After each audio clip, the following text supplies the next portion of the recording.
Hello and welcome to my ECS lecture on additives for UV curing inkjet inks. My name is Niklas, and in the next 12 minutes I will show you how additives can improve the efficiency of UV curing inkjet inks. But before we really start, I would like to point out one thing. It's really never a problem to contact us if you have any questions.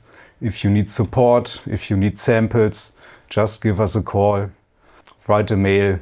That is really never a problem. Topics for today: wetting and dispersing additives, surface additives, deformers, and also some other additives. I will give you an overview about our products for this quite interesting technology. But I will also have quite astonishing examples with me from our lab that shows the effect of these products to your ink. First of all, we have here an overview about our dispersants to stabilize organic pigments. That means the typical CMYK pigments. We have basically two technologies that we use here. We have first of all SMA-based structures. SMA means styrene malic acid anhydride. And second, we have PU-based products, so polyurethane-based products. So all these products are used to stabilize organic pigments. It means, for example, 15-4 blue, quinacridone-based pigments, or the typical yellow pigments. The difference between all these products is mainly in the pigment affinic part. Second, we also have products with different molecular weights. Some are a bit smaller, others are a bit larger. And also differences in the delivery form. So some are 100% active substance and others come as dilutions. And I have to say that especially the BUCJET 9151 and the DisperBUC 168 are really industry benchmarks. So you will, for many pigments, do not find anything better on the market. I would like to highlight here especially the DisperBUC 2030.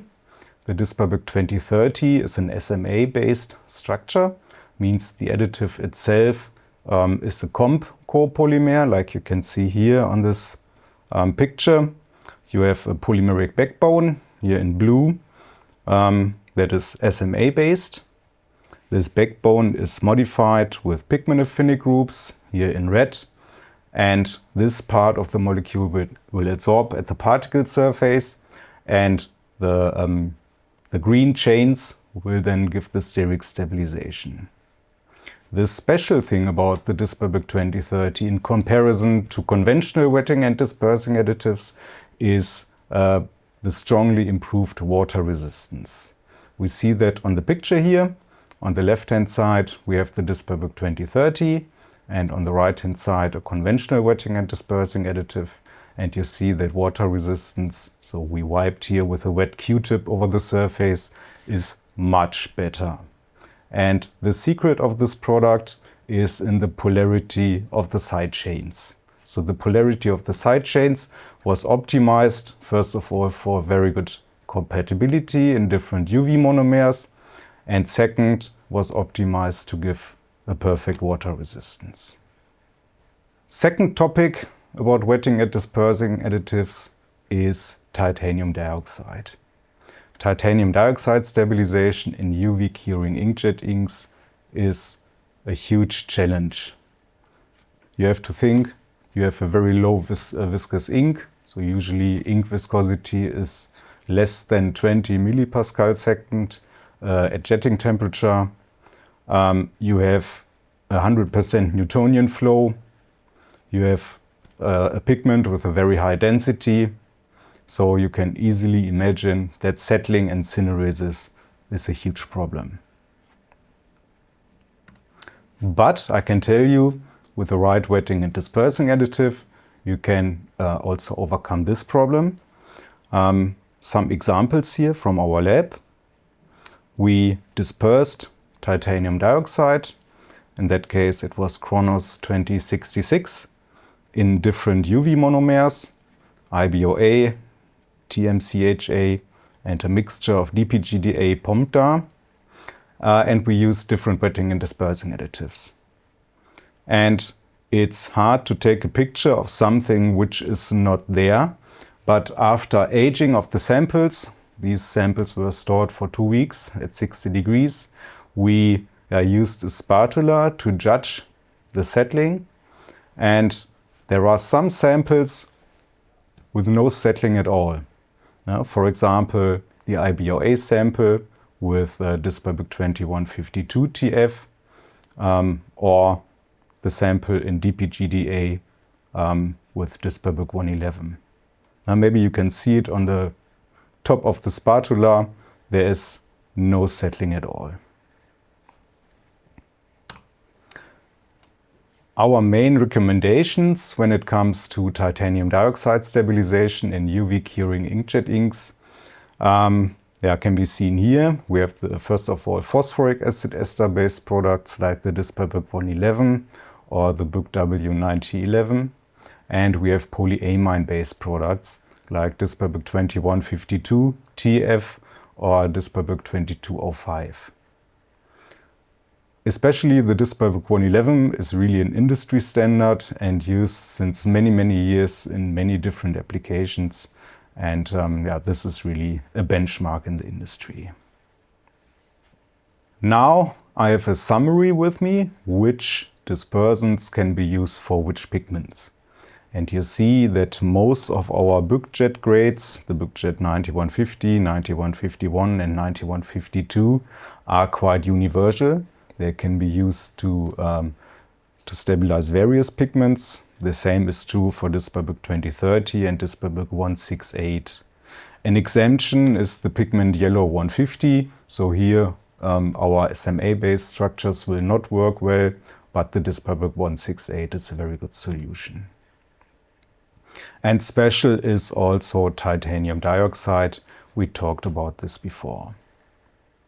One important thing is we have starting point formulations available for many different pigments.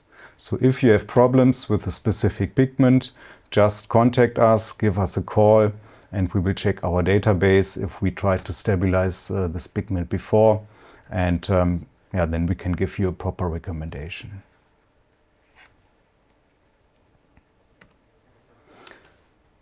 Second topic, surface additives. And that's also a quite important topic in UV curing inkjet inks. Basically, we are talking about 3 different parameters here. First of all, jettability.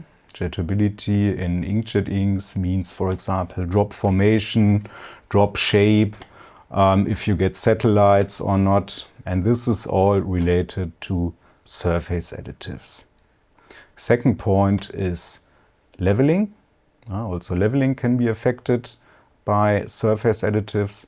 And last but not least is substrate wetting, especially if you print onto difficult to wet substrates like PE, PP or PET. It's essential to use a surfactant that improves the wetting. And another point is important when we talk about inkjet. Inkjet is a very fast process.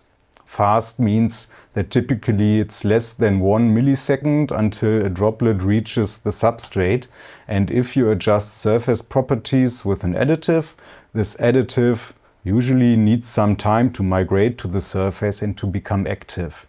And therefore the dynamic behavior of surfactants is very essential in inkjet inks. So you need additives that orient quickly to the surface.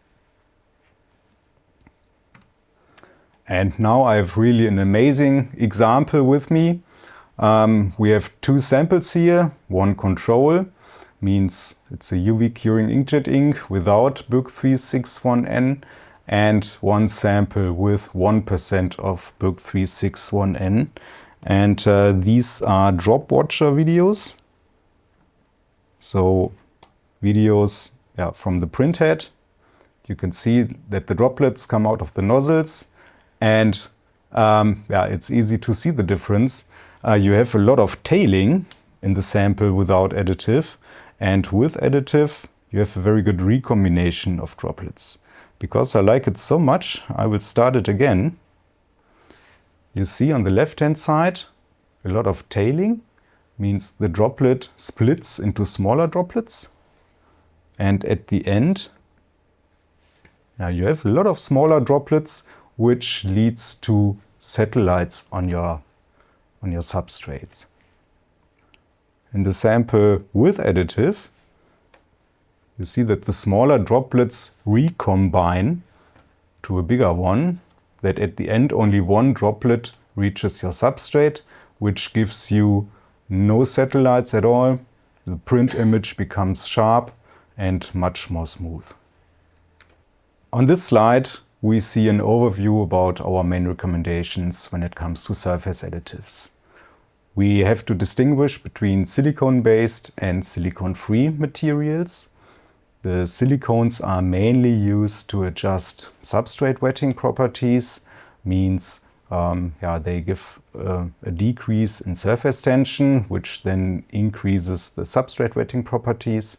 And the silicone-free materials, BUC 361N and BUC UV 3535, are used to improve jettability properties.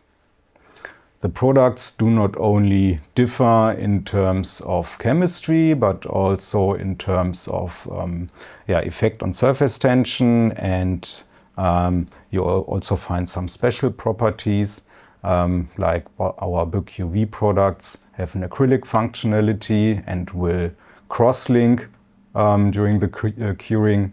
That is something that is nice in some applications, in others not. The BUC 379 is much more dynamic compared to other silicones, which is also an advantage. And 361N and BUC UV 3535 can increase jettability. And that's it from my side. Thanks for your attention. If you have any questions, if you need samples, if you need support, it's really never a problem to contact us. Give us a call, write a mail. Also, to organize Teams meetings on short notice is usually possible, so just make use of it. Thanks a lot.